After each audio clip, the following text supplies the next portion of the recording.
Hey guys, welcome back to the shop. So next up, I want to do something to improve the dust collection on my Jessam router table. This router table is a little bit different in that I don't have a top tool for adjustments. This has the side, so that makes things a little bit more complicated underneath, and I'll give you a close-up view of that here in just a few minutes. Additionally, because I added this cabinet, I don't need all the storage stuff that you normally find in a lot of these. So I want to try to find a way to retrofit this existing stand and get the dust collection that I need and maybe add a little bit of storage. So maybe I could put the miter gauge in it or something like that. But for now, let me get all the dust collection off, get the fence off, recruit a little help, and get it put up on my bench. And I'll give you a closer up of the underside of this particular Jessam router table. Okay, so apologies for this being kind of a dirty mess. I haven't done any cleanup yet, but I did get a really good look at the underside of this. And quite frankly, it's changed my thought process quite a bit. What really throws things off is the side wheel mount for raising and lowering the router. This functions really nice. I really like it. I don't have to have a tool, and it's always in place, and I can lock it in. And it doesn't move. So I really like those features, but it does create me issues with boxing it in and adding drawers up here. Another thing I found is it has these table supports up here, which is super nice. And quite frankly, I've had this table so long, I didn't fully remember those being there. But I'm actually happy to see them. One of the good forum members suggested a pre-built enclosed box to go on here, and I've found a couple of manufacturers that make them. And my initial concern was the weight, because they're between 13 and 15 pounds. But seeing these sides up here, I'm not so concerned with the weight as I am that they're not designed for this table. So I would have to alter those boxes to fit this. That's not a major deal because they do have set screws on them. So I could have drilled the box. But ultimately, I think we can do just a little bit better than that. So I think our game plan is going to be to drop a bottom shelf in here and then come up to just below this height here and put in a second shelf. This will leave me one big pull-out drawer for the bottom. From there, I will come up with sides to the sides of these mounts and start creating my box. That will leave my two sides wide open, which I wasn't going to get much in there for drawers anyway. So it was kind of a useless space. And on this side, it leaves me a nice place to run all the cords. So one additional thing with this particular setup is they have a dust collection port, a 4-inch, right here in the back. Fortunately, this is just screwed on, and this will just come off and go away altogether. So when I put the back on this whole thing, I'll remount the dust port right back here. I probably won't use the same one. I have another one on order here, but it's not here yet. One other concern that I had with the pre-made boxes was its overall depth. Now I'm running the big Porter cable, the monster router in here. I don't even think you can get these anymore. Was it the 7518, I think it is? And those router boxes, they said the inside depth was around 7 inches. And this particular one with this lift and router, I am over 10 inches. So that would have been another major concern to the box. Not to mention the boxes aren't cheap. They were about, I want to say, close to $160. So I think what we're going to do is just go with the plywood bottom and the shelf, and then we'll box in and get everything sealed up and get a port in it and see what we come up with. Probably not going to put sides on this. The back will probably be the box only, so it's a lot less material this way. And I think I have all that material on hand. So let me get this rail removed and go ahead and cut the bottom shelf. Another bonus is that these legs are 1.5 inches. So for that drawer down here, a simple double layer of ply, and I've got my my 1.5 inch here to just go right in and be flushed up, so no interference with the glide. So that should work out well for us. So let me go cut some plywood and get this rail off, and we'll take a look and see what's going on. All right, so I got the floor kind of in. I just added the clamp on here to keep the legs from splaying out, but the front brace still fits back on here quite nicely. So now it's time to figure out how high we want all this to come up. And technically I've got, 14 3/4 of actual clearance, but I want a little room below here. Anytime I get in here to adjust speed control, I don't want to be banging my knuckles off. So I think we're going to come up, we'll call it 13.5, and that's where that next shelf will rise. So I'm just going to go ahead and write that in here so that I have that measurement. And since this case will be painted, I think black, I'm not too concerned with the exposed plywood, and I may come back in here and add a little 1/4 inch shelf, maybe in walnut to match the rest of the shop, and I have some laying around. But I'm not worried about the exposed plywood. So I think I'm going to go ahead and cut a couple of strips at 13.5, and they're going to go all the way around to support that next shelf. And I will get those installed probably with pocket screws. But let me cut some strips and we'll set them in here and start looking at some things and decide what we want, because that really affects what I have in here for drawers. Do I really want one really deep drawer, or do I want maybe 2 drawers? Some of that depends on what I need to store. All right, so there I got the basic side pieces cut. And I was going to pocket hole these in, but I think just glue will hold it, considering the drawer goes in there. It's not going anywhere, and there is a lip here on the outside, so it really can't go anywhere. So I'm going to glue those in, but before I do, I also went ahead and cut the side pieces, which just slide in like this, and that provides the lip for the top that will go on. The back one will just be a strip, but the 2 sides will be full panels so that the glides fit flush for my drawers that are going to be here. So I'm going to get those glued on tonight, and then tomorrow we'll get after some more stuff. It's just getting late in the day, and I got a late start on this today. So I'm just going to get these glue ups done, and I'll get that back strip glued up, and then tomorrow we'll get the top put on it and kind of be done with this portion for now until we build a drawer and get going after the major part, which is the dust collection. Okay, so last night I went ahead and installed the top as well. I was noticing that I was going to really struggle to get the top in one piece if the sides were already in. So I went ahead and made the top and got it in low, and then just slid it up, and then I stood the walls up and got everything secured in place. So it's all ready to go. But next up, before I can put this front back on, I need to go ahead and put the drawer glides in. So I made a couple of spacers here. This would be for the upper one.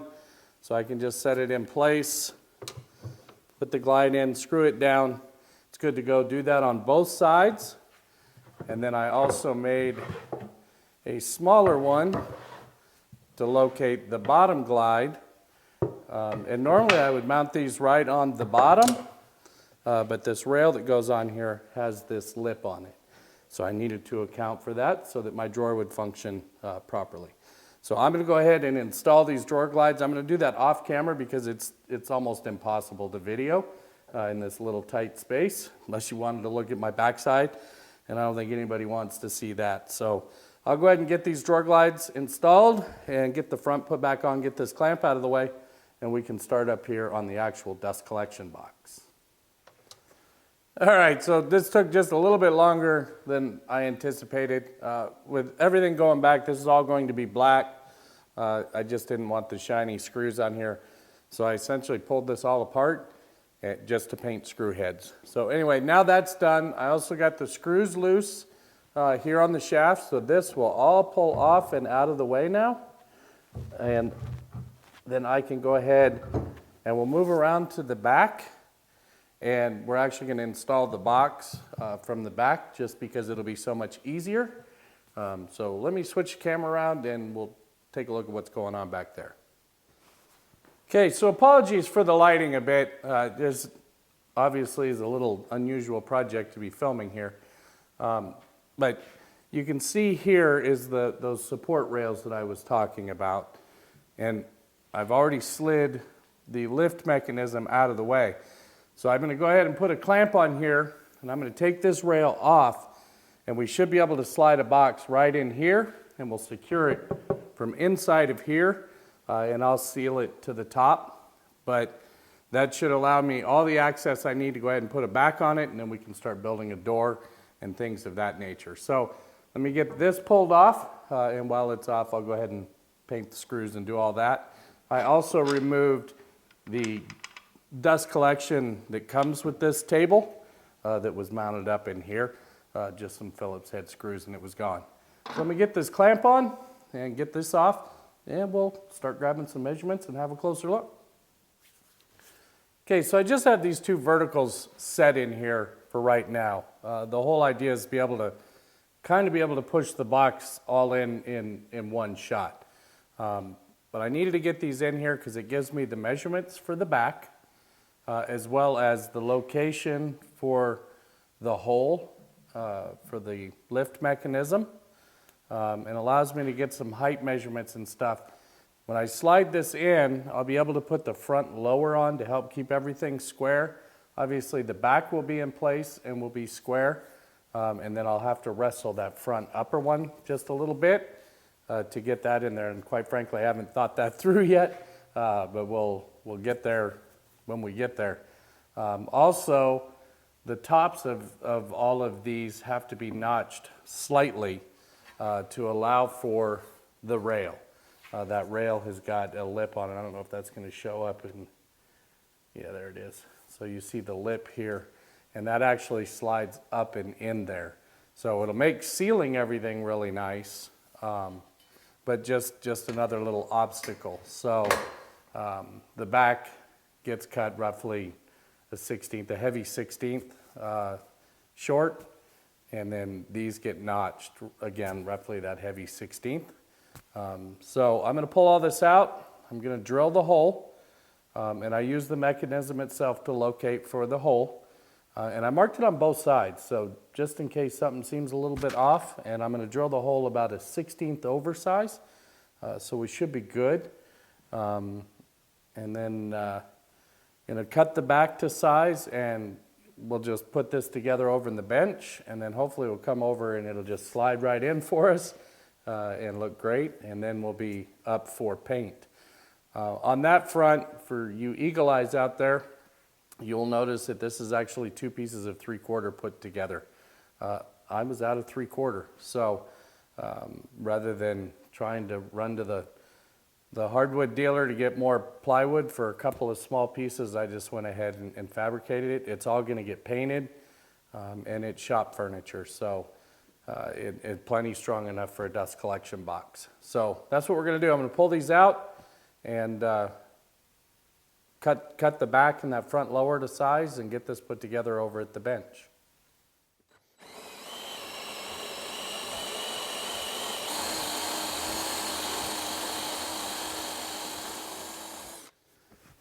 Okay, so I've got one more hole to drill over here, and that's for this little recessed grommet that the power cord will go through.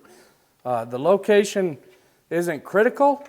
I just looked at something that kind of kept the cord off of the base and through the sidewall, and of course towards the rear where everything is at. So all I'm going to do is just drill this hole. All right, so I did almost forget the most important hole, and that's for the dust collection in the back.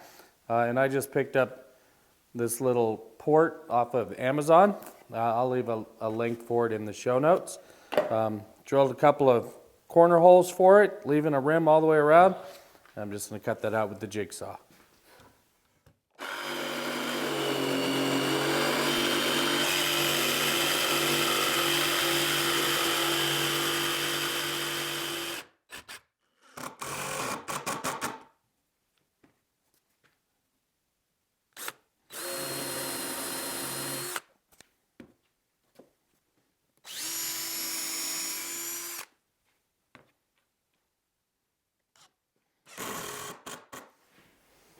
All right, so there it is. It's just set in. The linkage here is just set in. The set screws aren't in, all that.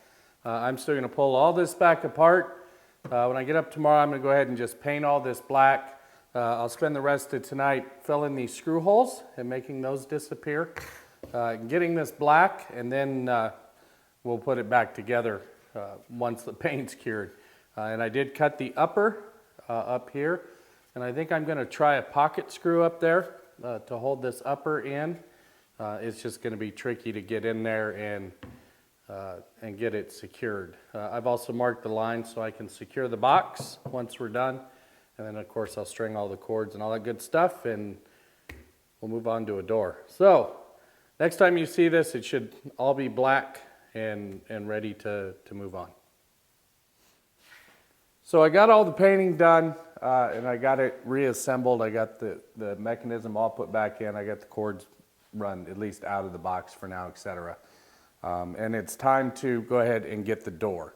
And I wasn't sure if I wanted to do a solid door or a frame door with a window, or I wasn't really sure. So I did, a little mock-up and just set it in there so I could have a look. But I think we're going to go with a small window. So I went ahead and made a frame. It's in plywood because it's going to get painted, and I'm just going to domino that together. You guys have all seen that before, and then I've got a little piece of Lexan to put in the middle.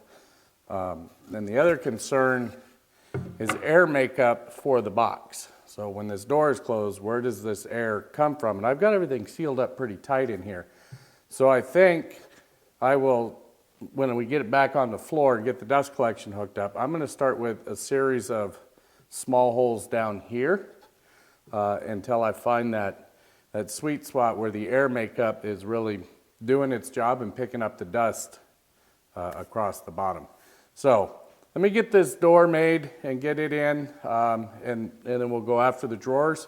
I'm probably not going to put the drawers on video either. This one is getting really long, and I realize this is kind of more talky than woodworking, but there's really nothing fancy with the woodworking here either, right? It was more around how to do this on this particular table. So anyways, let me get this door made, and we'll go on to drawers and start running a couple of tests. All right, guys, so there it is. I did throw some red handles on it just to kind of match all the Jessam stuff. It's all complete. Drawers are in. They function just fine. The door is in. It functions just fine. Everything is hooked back up and ready to go.